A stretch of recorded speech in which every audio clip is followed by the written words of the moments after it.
Bom dia, irmãos. Vamos nos assentar para a escola dominical. Quero convidar a todos a abrir a palavra do Senhor, 1 Timóteo, capítulo 2.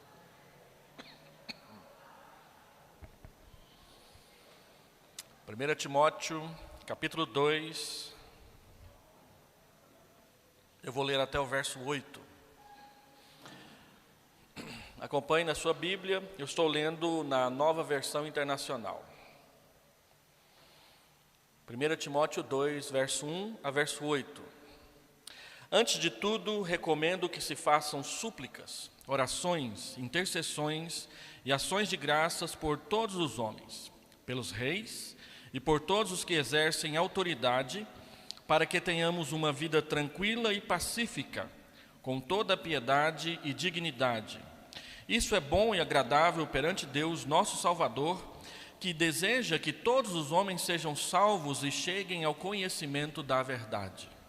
Pois há um só Deus e um só mediador entre Deus e os homens, o homem Cristo Jesus, o qual se entregou a si mesmo como resgate por todos. Esse foi o testemunho dado em seu próprio tempo. Para isso fui designado pregador e apóstolo, digo-lhes a verdade, não minto, mestre da verdadeira fé aos gentios. Quero, pois, que os homens orem em todo lugar, levantando mãos santas, sem ira e sem discussões. Vamos orar. Pai amado, Deus querido, recebe a nossa adoração de manhã e durante todo o dia do Senhor. Obrigado pelo privilégio, pela honra e pela oportunidade de poder frequentar um local onde a Tua palavra é aberta, lida e explicada em detalhes para o nosso entendimento. Obrigado pela liberdade religiosa que vigora no nosso país. Permito a Deus que isso seja permanente, seja algo bem fixado no coração de todos os brasileiros. Por isso pedimos que o Senhor abençoe a nossa nação, abençoe o nosso povo, abençoe, Senhor Deus, todos aqueles que falam a nossa língua, não por ostentação, arrogância ou soberba, mas por uma questão de fraternidade e também de dignidade. Visita o nosso país com a Tua graça, trazendo salvação a homens, mulheres e crianças, adultos e jovens, idosos, todos quantos ouvirem a palavra do Senhor. Permita-nos, Senhor Deus, usar de todos os meios para que a palavra do Senhor seja conhecida e glorificada, como é o Teu desejo fazer. Nós oramos em nome de Jesus. Amém. O texto que nós lemos, ele é um pedido de oração do apóstolo Paulo. Os irmãos que pegaram o boletim e já leram a pastoral, ela é baseada nesse texto. Nós estamos nos aproximando aí de mais uma eleição do nosso país, e nós sabemos que este ano nós vamos ter uma eleição muito tensa. Por isso é importante que nós, como cristãos, tomemos uma postura diferenciada da postura que nós temos visto na internet, nas publicações e em muitas conversas e rodinhas de discussões. É triste ver muitas vezes cristãos usando a mesma linguagem, inclusive os mesmos palavrões que as pessoas que não creem em Deus usam nas suas conversas sobre política. Nós, como denominação, a Igreja Presbiteriana, como denominação, ela tem uma postura de neutralidade no que diz respeito a partidarismos.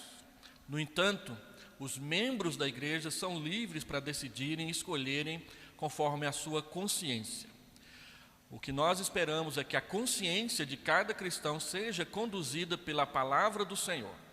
Por isso, Paulo instrui que nós devemos orar por todas as pessoas que são investidas de autoridade. E as pessoas recebem o direito de serem investidas de autoridade no nosso país por uma eleição pública e convocada para toda a nação. No nosso país o voto, inclusive, é obrigatório. Quem não comparece à eleição é ameaçado de receber uma multa, que nem sempre é cobrada da forma adequada, mas ameaçada bastante.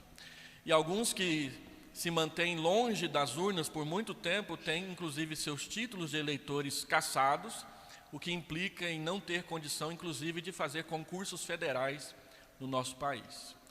Mas isso é outra questão. No entanto, o texto diz que nós devemos orar por isso, antes de tudo.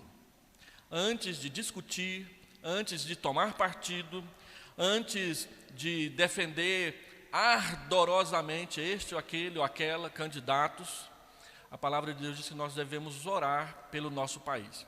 E nós devemos orar por causa de um objetivo muito claro. Ele diz, para que, na metade do versículo 2, para que tenhamos uma vida tranquila e pacífica. Noutra tradução, uma vida tranquila e mansa, para que haja paz no nosso país. Então, o que nós mais precisamos desejar com a nossa eleição é que ela traga unidade para o país e haja regularidade e paz, segurança jurídica, segurança política, segurança institucional, porque se nós perdemos a segurança e o país entra num caminho de instabilidade, o que acontece e o que nós vemos em outras nações que passam por isso é guerra civil, é desabastecimento, injustiças, e essas coisas nós não desejamos para o nosso país. Ore por essa eleição.